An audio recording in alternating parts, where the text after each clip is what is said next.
if it can happen to Josh and Carolyn, what chance do we have?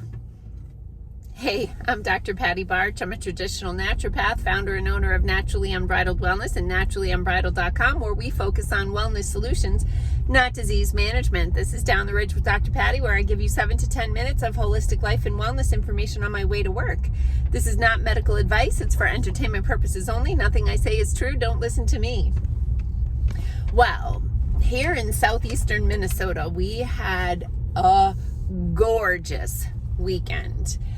Certainly we had some incredible aurora on Saturday night and just some really perfect weather for being outside in the yard. And I did get some progress made on my garden.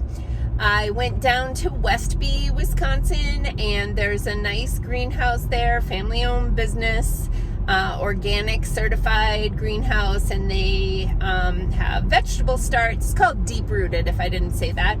Deep Rooted in Westby. And I picked up a bunch of seedlings there. I had started some seedlings a bit too early, a little enthusiastic to get into spring. And some of them are actually usable. I'm still going to plant them. And some of them are going to be chicken fodder.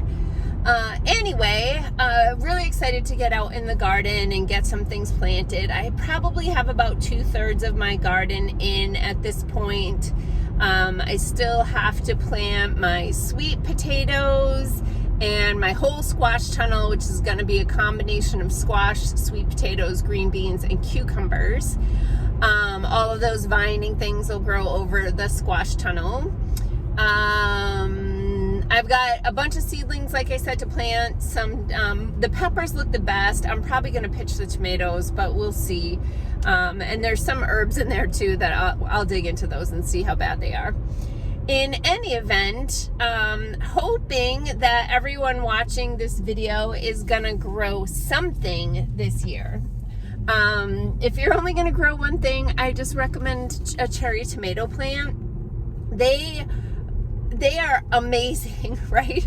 So first of all, you will get so much food from a cherry tomato plant, or better yet, a 4-pack of cherry tomatoes. And like, they just produce and produce and produce and produce. You won't be able to eat them all. And they're delicious, and it's super easy to grow. Just put them in a sunny spot and give them a drink. So hopefully everyone's going to grow something. You don't have to grow a ton of things. And if you don't have a yard, it's amazing what you can grow in containers. My entire garden is containers. A lot of it is large buckets that are repurposed cattle mineral tubs or repurposed tree pots that my neighbor, who's a landscaper, gave to me. You can just look up which number plastics are food safe, and stick with those. Obviously it's great to grow in the ground, but our soil is super hard, compacted, red clay full of rocks, and it's gross.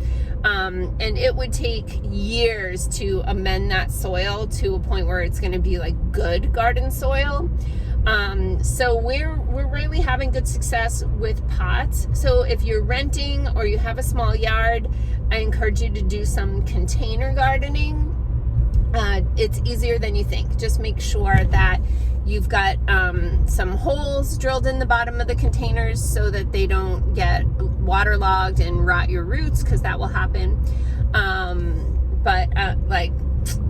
I only learned how to garden really 2021, after all the craziness happened. I was like, I better learn how to grow and preserve food.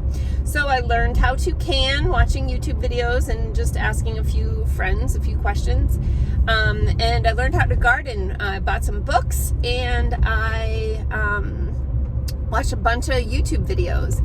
So Josh and Carolyn are two of the people. They're a married couple. Their YouTube channel is called Homesteading Family. And I have a friend of mine, one of my two friends that were like, hey, here's some interesting stuff about canning. You might want to try this. So Josh and Carolyn have this YouTube channel. They're really popular homesteaders. Carolyn was a teacher, and so she's very good. And Josh really has kind of, I think, followed her lead on how to present lessons.